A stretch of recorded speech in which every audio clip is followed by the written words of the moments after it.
50% मेंबरान की मियाद के खत्म होने से 30 दिन पहले के अंदर अंदर इलेक्शन कराए जाए। इलेक्शन किसी वक्त भी कराए जा सकते हैं, 11 फरवरी को हो जाए, 11 मार्च से पहले। टर्म ऑफ ऑफिस के खत्म होने से पहले इलेक्शन हो जाना कोई नई बात नहीं है। 11 फरवरी से 10 मार्च तक हुकूमत किसी भी दिन सेनेट इलेक्शन करा सकती है। सेनेट इलेक्शन पर आइन क्या कहता है, माहिर कानून एतजाज एहसन ने बता दिया। कहा, आइन के मुताबिक सेनेट इलेक्शन टर्म मुकम्मल होने से 3 दिन पहले कराए जा सकते हैं। टर्म ऑफिस की मुद्दत पूरी होने से पहले इलेक्शन में कोई हर्ज नहीं। इलेक्शन कमीशन भी सेनेट इंतखाबात के लिए हुकूमत की राय लेता है।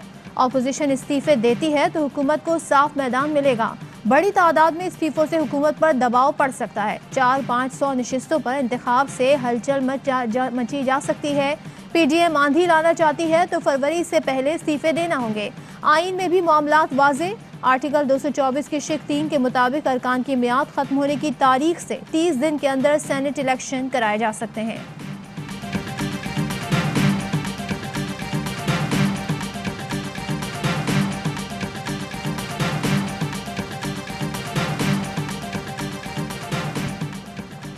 कैसे इलेक्शन करा देंगे, हमने चूड़ियां नहीं पहन रखी। इस्तीफों के बाद 500 सीटों पर इलेक्शन नहीं करा सकते। इमरान खान कुत्तों नहीं अपने खौफ को बहला रहे थे।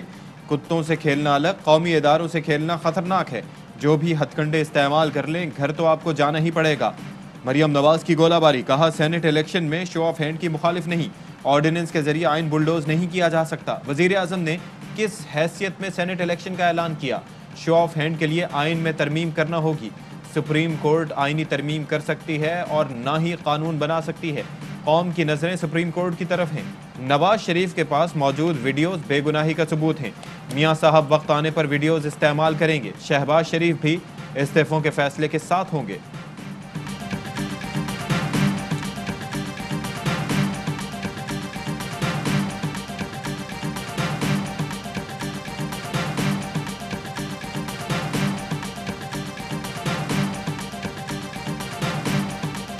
इनके हो रहे हैं तकरीबन 17 senators retired. Show off hands हो तो उसमें इनके तकरीबन 3 सेनेटर वापस आ सकते हैं, और अगर ये सीक्रेट बैलेट हो तो मुझे लगता है इनका एक भी नहीं आएगा।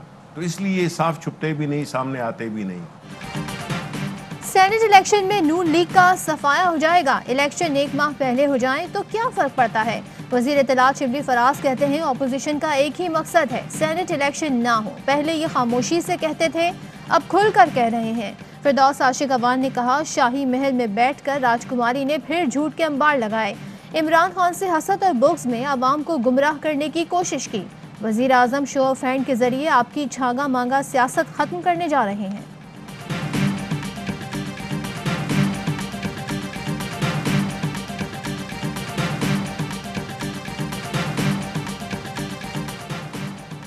इंतखाबात सीक्रेट की जगह ओपन बैलेट के जरिए कराना चाहते हैं। शो ऑफ हैंड के जरिए सेनेट इलेक्शन मुमकिन नहीं। अटॉर्नी जनरल खालिद जावेद खान कहते हैं कि सेनेट इंतखाबात का इनेकाद शो ऑफ हैंड के जरिए कराने का कभी नहीं कहा। वजीर आजम के मुआविन खुसूसी शहबाज गिल ने भी अटॉर्नी जनरल के बयान की तायद कर दी। कहते हैं, ओपन बैलेट इस्तेमाल हो सकता है जो शो ऑफ हैंड का मकसद पूरा करेगा। शो ऑफ हैंड का मकसद है कि शफाफ इलेक्शन हो, खरीदो फरोख्त ना हो।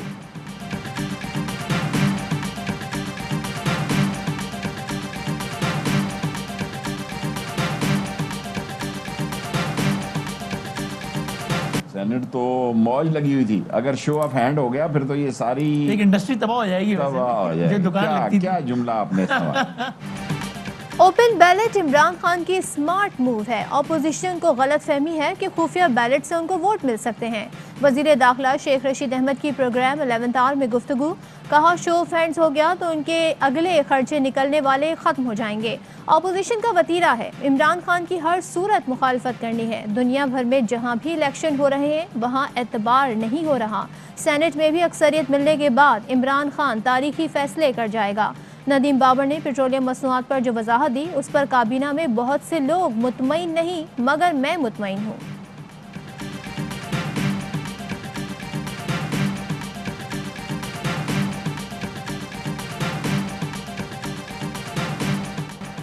पाकिस्तान को जीत दिलाने वाला मैनेजमेंट के हाथों हार गया। मोहम्मद आमिर ने पाकिस्तान के लिए मजीद इंटरनेशनल क्रिकेट न खेलने का फैसला कर लिया। टीम मैनेजमेंट से इख्तलाफात ने मोहम्मद आमिर को फैसले पर मजबूर किया। कहते हैं वाइट बॉल क्रिकेट खेलना चाहता हूं, लेकिन इस मैनेजमेंट के साथ नहीं खेलूंगा। मौजूदा मैनेजमेंट ने बहुत टॉर्चर किया, जहनी दबाव के साथ मजीद क्रिकेट नहीं खेल सकता। पीसीबी की सर्दमहरी मोहम्मद आमिर के तहफ़्फ़ुज़ात दूर करने के बजाय ज़ाती फैसला करार दे दिया। मोहम्मद आमिर ने बैनुल अक़वामी मुकाबलों में 259 विकेटें हासिल की।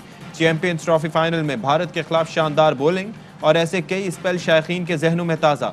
भारतीय कप्तान विराट कोहली मोहम्मद आमिर के सबसे बड़े फैन। दुनिया के बेहतरीन बल्लेबाज ने आमिर को मुश्किल तरीन बॉलर करार दिया था।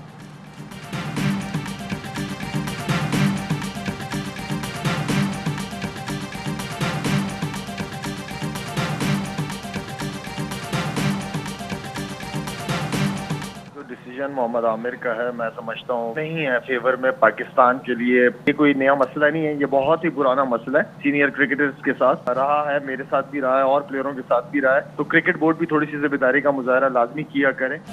शाहिद आफरीदी फिर मोहम्मद आमिर के दिफा में सामने आ गए। कहते हैं आमिर का टेस्ट क्रिकेट छोड़ने का फैसला दुरुस्त था। मेजबान वकार ने आमिर के साथ ज्यादती की, ऐसा पहली बार नहीं हुआ। पीसीबी सीनियर्स को इज्जत नहीं देता।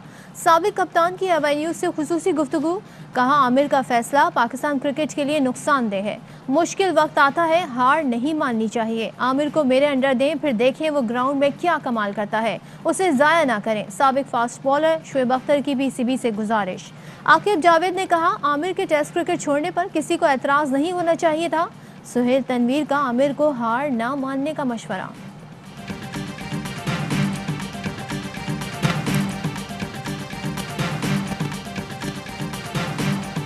नवाज शरीफ का कारोबार मुल्की मफाद के आड़े आ गया। भारत 15 साल से पाकिस्तान मुखालिफ प्रोपेगेंडा कर रहा था।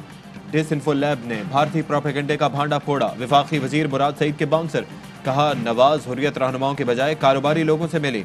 भारतीय ताजिर जिंदाल को बगैर वीजा बुलाया, मरी की सैर कराई। मोदी को नवासी की शादी में बुलाते हैं, कुलभूषण का नाम आलमी सतह पर लेते हुए शर्माते हैं। नवाज की मौजूदगी में भारतीय प्रोपेगेंडे का जिक्र न हुआ। मनफी खबरों से पाक फौज वजीर आजम को निशाना बनाया जाता है। सी पैक मुसलसल दुश्मनों के निशाने पर है। वफाकी वजीर ने कहा कि धांधली का शोर मचाते हैं लेकिन शो ऑफ हैंड पर गिला करते हैं। नून लीग के अंदर से आवाजें उठ रही हैं कि एक इश्तिहारी शख्स की मुहिम क्यों चलाएं।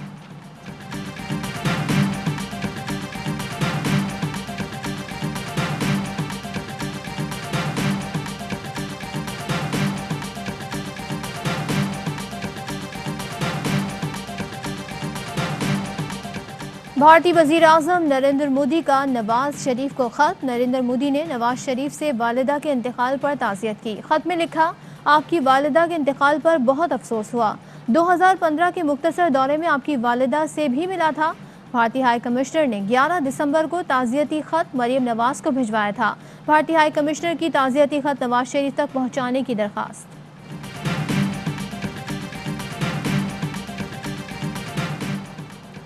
वजीर आजम से MQM पाकिस्तान के वफ़द की मुलाकात के अंदर की कहानी। MQM ने GB हुकूमत में शराकत का मुतालबा दोहरा दिया। वजीर आजम ने यकीन दहानी कराई कि मुशीरों को GB हुकूमत में शामिल कराया जाएगा।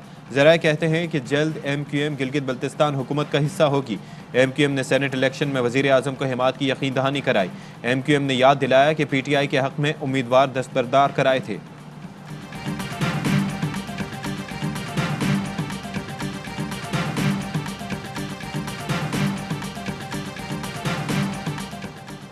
Army chief general Qamar Javed Bajwa से बरतानवी हाई कमिश्नर की मुलाकात। बाहिमी दिलचस्पी के उमूर और खित्ते की सिक्योरिटी सूरत हाल पर तबादला ख्याल। बरतानवी हाई कमिश्नर क्रिस्टियन टर्नर ने अफगान अमन अमल में पाक फौज के किरदार को सराहा। खित्ते में अमन इस्तेहकाम के लिए पाक फौज की काविशों की तारीफ की।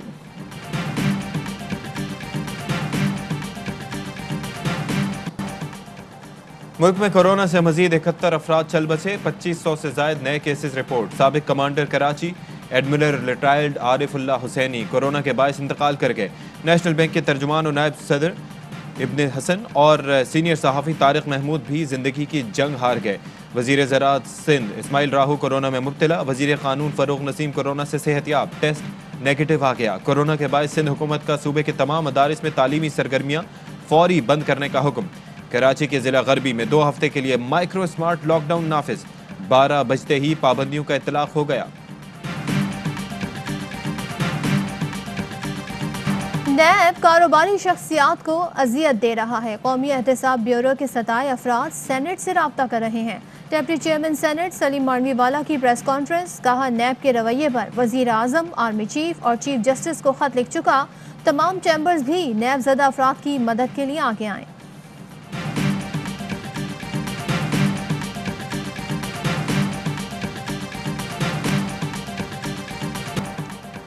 न्यूजीलैंड और पाकिस्तान के दरमियान पहला T20 आज होगा। पाकिस्तान ने 15 रुकनी स्क्वाड का ऐलान कर दिया। शादाब खान कप्तानी करेंगे। सरफराज अहमद की वापसी।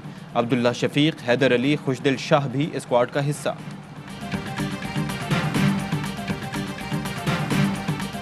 ईशा ने पहले ही अली को कह दिया था उनके खिलाफ और औरतों के साथ ये मीटू के बैनर के अंदर एलिगेशन लगाएंगी। ईशा का होना या ना होना मुझे नहीं लगता इफेक्ट करेगा।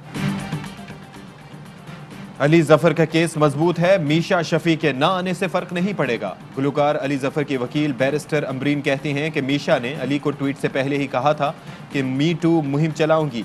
मीशा रिकॉर्डिंग्स के लिए आ रही हैं पर अदालत नहीं। जजेस भी ये देख रहे हैं। उनके साथ वही होगा जो मुजरिमों के साथ होता है।